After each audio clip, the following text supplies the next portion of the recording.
ಮೊದಲನೇದಾಗಿ ನಮ್ಮ ಕರ್ನಾಟಕ ನಾಡಿನ ಜನತೆಗೆ ಕೆಂಪೇಗೌಡ ಜಯಂತಿಯ ಶುಭಾಶಯಗಳನ್ನು ಹೇಳೋಕ್ಕೆ ಇಚ್ಛೆಪಡಿಸ್ತೀನಿ.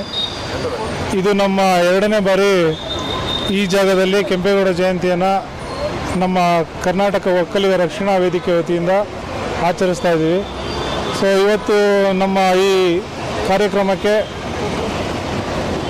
ಇದೇ ವಿಧಾನಸೌಧದ ಕ್ಷೇತ್ರದ ಗೋಪಾಲಯ್ಯನವರು ಬರಬೇಕಾಗಿತ್ತು, ಕಾರಣಾಂತರದಿಂದ ಬಂದಿಲ್ಲ. ಹಾಗೆ ಅಶ್ವಥ್ ನಾರಾಯಣ ಸಾಹೇಬರು ಅಷ್ಟೇ ಬರಬೇಕಾಗಿತ್ತು, ಬಂದಿಲ್ಲ.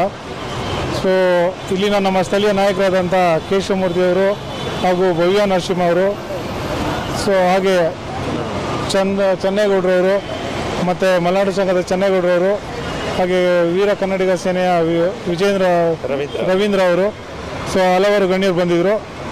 ಸೊ ನಮ್ಮ ನಡೆ ಏನಂದರೆ ಕನ್ನಡ ನಾಡಿಗೆ ಮುಂದಿನ ಪೀಳಿಗೆಗೆ ಕೆಂಪೇಗೌಡರ ಒಂದು ಏನು ಕೆಲಸವನ್ನು ಮಾಡಿದರು ಅದು ಜನಗಳಿಗೆ ನಮ್ಮ ಮುಂದಿನ ಪೀಳಿಗೆಗೆ ತಿಳಿಸ್ಕೊಡೋ ಒಂದು ಕಾರ್ಯಕ್ರಮ ಮಾಡ್ಕೋತಾ ಇದ್ವಿ. ಇನ್ನೂ ಹೆಚ್ಚಿನ ರೀತಿ ನಮ್ಮ ಜನಾಂಗಕ್ಕೆ ಹಾಗೂ ಕನ್ನಡ ನಾಡಿಗೆ ಕೆಂಪೇಗೌಡರ ಹೆಸರುಗಳನ್ನು ಇನ್ನೂ ಹೆಚ್ಚು ಗೊತ್ತಾಗಬೇಕು ಜನರಿಗೆ, ಮತ್ತು ಮುಂದಿನ ಪೀಳಿಗೆಗೆ ಅಥವಾ ನಮ್ಮ ಮಕ್ಕಳಿಗಾಗಲಿ ಮುಂದಿನ ಜನಕ್ಕೆ ತುಂಬ ಗೊತ್ತಾಗೋ ರೀತಿ ಸರ್ಕಾರ ಮಾಡಬೇಕಂತ ಕೇಳ್ಕೊತೀನಿ. ಕರ್ನಾಟಕದ ರಾಜ್ಯ ಜನತೆಗೆ ಈ ರಾಜ್ಯ ಒಕ್ಕಲಿಗರ ರಕ್ಷಣಾ ವೇದಿಕೆಯ ಪರವಾಗಿ ಕೆಂಪೇಗೌಡರ ಜಯಂತಿ ಪರವಾಗಿ ಕೆಂಪೇಗೌಡರ ಜಯಂತ್ಯೋತ್ಸವದ ಒಂದು ಶುಭಾಶಯಗಳನ್ನ ಹೇಳಕ್ಕೆ ಇಷ್ಟಪಡ್ತೀನಿ. ಹಾಗೂ ನಮ್ಮ ಅಧ್ಯಕ್ಷರು ಮಧುಗೌಡರ ನೇತೃತ್ವದಲ್ಲಿ ಹಾಗೂ ನಮ್ಮ ಸಹೋದ್ಯೋಗಿಗಳಾದಂಥ ಇಲ್ಲಿನ ನಿರ್ದೇಶಕರುಗಳಾದಂಥ ಈ ಸಂಘದ ಎಲ್ಲ ಪದಾಧಿಕಾರಿಗಳಿಗೂ ನಾನು ಈ ರಾಜ್ಯದ ಕೆಂಪೇಗೌಡ ಜಯಂತಿಯ ಶುಭಾಶಯಗಳನ್ನು ಅರ್ಪಿಸ್ತಾ ಇದ್ದೀನಿ.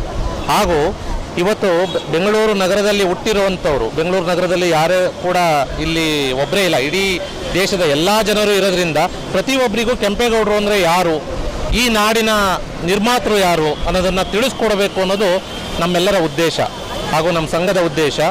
ಈ ನಾಡಿನಲ್ಲಿ ಬದುಕಿರುವಂಥವರು ಬರೀ ಕನ್ನಡಿಗರೇ ಒಬ್ಬರೇ ಅಲ್ಲ, ಅಥವಾ ಗೌಡ ಜಾತಿಯವರು ಒಬ್ಬರೇ ಅಲ್ಲ, ಜಾತ್ಯತೀತವಾಗಿರುವಂಥ ಈ ನಾಡಿಗೆ ನಾವೆಲ್ಲರೂ ಏನನ್ನು ಸಾರಕ್ಕೆ ಇಷ್ಟಪಡ್ತೀವಿ ಅಂದರೆ, ಈ ಜಾಗಕ್ಕೆ ಈ ಕೆಂಪೇಗೌಡರು ಏನು ಇಲ್ಲಿ ಕಲ್ಲನ್ನು ಇಟ್ಟೋದ್ರು ಅದು ಈ ನಗರದ ನಿರ್ಮಾತೃ ಯಾರು ಅನ್ನೋದನ್ನು ಪ್ರತಿಯೊಂದು ಮಗುವೂ ಕೂಡ ಗೊತ್ತಿರಬೇಕು ಅನ್ನೋದು ನಮ್ಮೆಲ್ಲರ ಆಶಯ.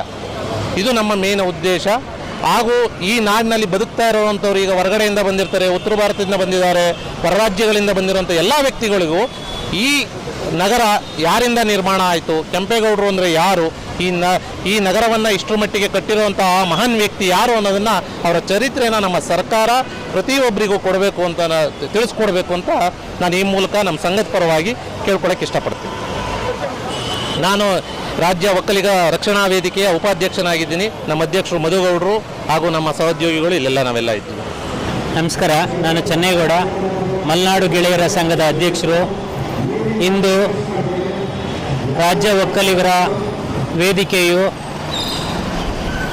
ಕೆಂಪೇಗೌಡ 515ನೇ ಜನ್ಮೋತ್ಸವವನ್ನು ಆಚರಿಸುತ್ತಿದ್ದಾರೆ.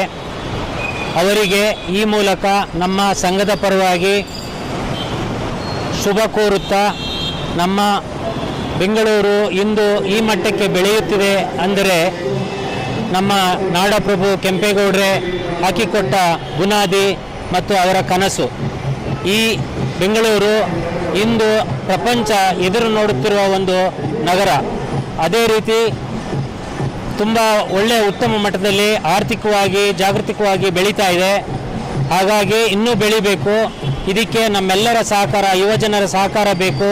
ಒಂದು ಒಳ್ಳೆ ರೀತಿಯಲ್ಲಿ ನಮ್ಮ ಬೆಂಗಳೂರು ಬೆಳಿಬೇಕು ಅಂತ ಹೇಳ್ತಾ ಈ ಮೂಲಕ